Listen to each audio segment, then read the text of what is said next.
Yes. Okay, let's get into it. The 4 ways Satan uses temptation to lure us into sin.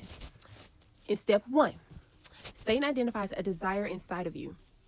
It may be a sinful desire, like the desire to get revenge or to control others, or it may be a legitimate, normal desire, like the desire to be loved or valued or to feel pleasure.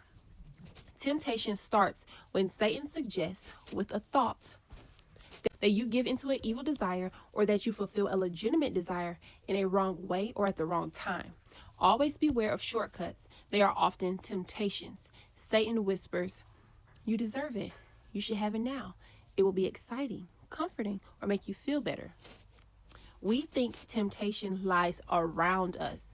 God says it begins within us.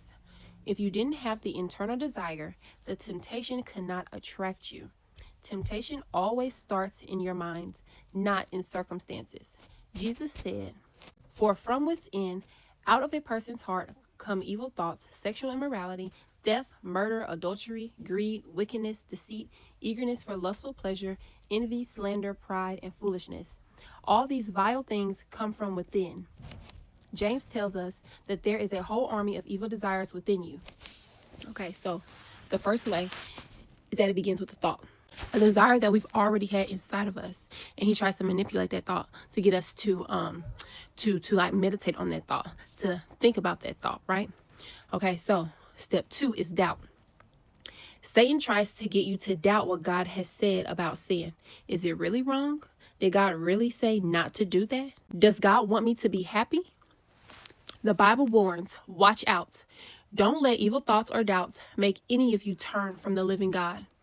Step 3, deception. Satan is incapable of telling the truth and is called the father of lies. Anything he tells you will be untrue or just half-truth. Satan offers his lie to replace what God has already said in his word. Satan says, "You will not die. You'll be wiser than God. You can get away with it. No one will ever know. It will solve your problems. Besides, everyone else is doing it. It's only a little sin." But a little sin is like being a little pregnant.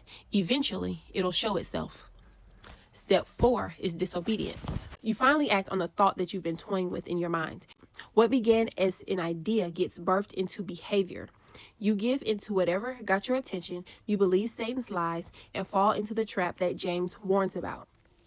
We are tempted when we are drawn away and trapped by our own evil desires.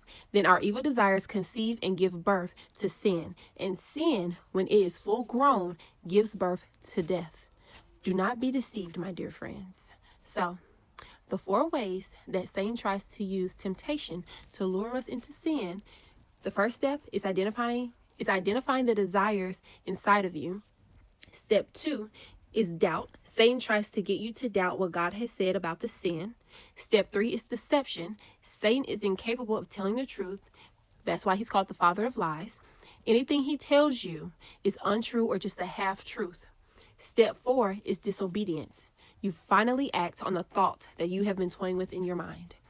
So the next part that follows this is how to overcome temptation. And remember, it's not a sin to be tempted. Jesus was tempted. It's if you fall into that temptation, if you allow that temptation to fester, and then you sin because of the temptation.